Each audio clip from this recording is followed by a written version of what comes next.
Assalamualaikum warahmatullahi wabarakatuh. Kami dari kelompok 11 akan menjelaskan dan melakukan percobaan sederhana tentang pernafasan pada manusia dan hewan. Sebelum itu, perkenalkan, saya Irsyad Fadil Musyafa, NIM 14014201772 bersama dengan Saya Kurnia Berdina Dharma Fatula, NIM 14014140182. Saya akan menunjukkan praktikum untuk mengetahui sistem pernapasan pada manusia. Selamat menyaksikan. Alat dan bahan yang digunakan adalah cutter, lem tembak, gunting, 3 buah sedotan, karet, balon, solatif, dan sebuah botol yang sudah dipotong menggunakan cutter. Pertama-tama potong 3 buah sedotan menggunakan gunting agar dapat berbentuk Y. Setelah itu rekatkan menggunakan lem tembak. Kemudian pasang balon dan mengikatnya menggunakan karet.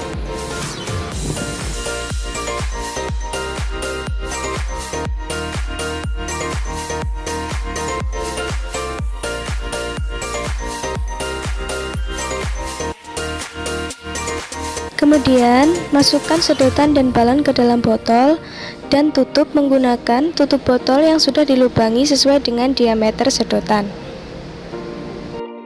Lalu gunakan lem tembak untuk menutupi lubang yang ada di tutup botol. Setelah itu, gunakan balon untuk menutupi bagian bawah botol. Rekatkan menggunakan solatif agar balon tidak lepas. Dan jadinya akan seperti ini. Sedotan ini ibaratnya adalah lubang hidung kita. Lalu ini tenggorokan. Cabang 2 di sini merupakan bronkus. Balon 2 merupakan paru-paru. Ini diafragma. Dan botol ini ibaratnya adalah tubuh manusia. Jadi manusia bernafas dengan menghirup oksigen melalui lubang hidung, kemudian melalui tenggorokan, masuk ke bronkus, dan kemudian masuk ke paru-paru. Nah, saat bernafas, maka diafragma cenderung berbentuk datar dan paru-paru akan terisi udara seperti ini. Ini terjadi saat kita menghirup udara. Begitupun sebaliknya, saat kita menghembuskan nafas, maka diafragma cenderung akan mengapung dan paru-paru akan kempis karena tidak terisi oleh udara. Nah, selanjutnya kita akan membahas proses pernafasan pada hewan. Pertama yaitu katak. Katak sebagai hewan amfibi yaitu hewan yang dapat hidup di darat dan di air. Proses pernafasan katak berupa insang, paru-paru, dan kulit.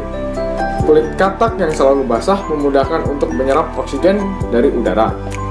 Yang kedua yaitu ikan. Ikan bernafas menggunakan insang. Proses pernafasan ini terjadi dengan membuka atau menutup mulut bergantian dengan membuka dan menutup insang. Proses pernafasan insang terdiri dari 2 tahapan, yaitu tahap inspirasi dan tahap ekspirasi. Nah, proses inspirasi yaitu mulut ikan terbuka dan tutup insang menutup sehingga air masuk ke dalam rongga mulut. Dan selanjutnya yaitu ekspirasi, yaitu mulut ikan menutup dan tutup insang terbuka sehingga air mengalir keluar dan terjadi pertukaran gas. Yang ketiga yaitu sistem pernafasan burung. Burung bernafas menggunakan paru-paru dan kantung udara. Pada saat tidak terbang, burung hanya bernafas menggunakan paru-paru. Saat tidak terbang, burung juga menghirup udara sebanyak-banyaknya untuk disimpan di kantung udara. Saat terbang, burung tidak menghirup udara karena menggunakan udara yang ada di kantung udara. Jadi, pada saat terbang, udara akan mengalirkan udara tadi ke dalam paru-paru. Yang selanjutnya yaitu sistem pernafasan serangga. Serangga bernafas menggunakan trachea. Trachea memiliki struktur bercabang yang menembus struktur jaringan tubuh, yang biasanya disebut tracheal. Trachea akan berakhir pada lubang kecil yang disebut spirakel. Spirakel merupakan tempat keluar masuknya udara pada serangga. Pada serangga dibagi menjadi 3 tahapan, yaitu inspirasi, yaitu udara masuk ke dalam spirakel menuju ke trachea sampai ke sel tubuh.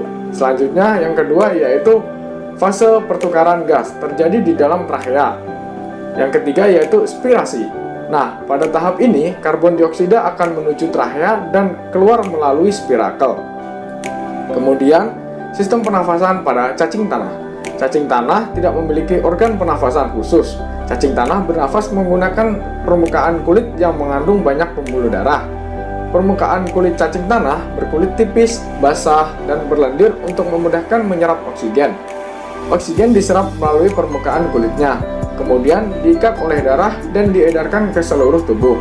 Karbon dioksida dan uap air juga dikeluarkan melalui permukaan kulit cacing tanah. Yang terakhir yaitu sistem pernafasan pada reptil. Hewan reptil seperti ular, cicak, kadal, dan buaya bernafas menggunakan paru-paru. Pada reptilia, umumnya udara masuk melalui lubang hidung, lalu menuju trachea, menuju bronkus, dan akhirnya menuju paru-paru. Paru-paru reptilia berukuran relatif besar dan berjumlah sepasang. Nah, kesimpulannya, ciri salah satu makhluk hidup yaitu bernafas. Bernafas merupakan proses pengambilan oksigen dari udara bebas dan mengeluarkan karbon dioksida serta uap air. Oksigen merupakan zat yang diperlukan oleh tubuh dalam proses pembakaran zat makanan. Pada proses ini dihasilkan sejumlah energi yang nantinya digunakan untuk melakukan aktivitas kehidupan. Itulah dari kelompok kami. Apabila ada salah kata, kami mohon maaf. Wabillahi taufik wal hidayah. Wassalamualaikum warahmatullahi wabarakatuh. Sampai jumpa.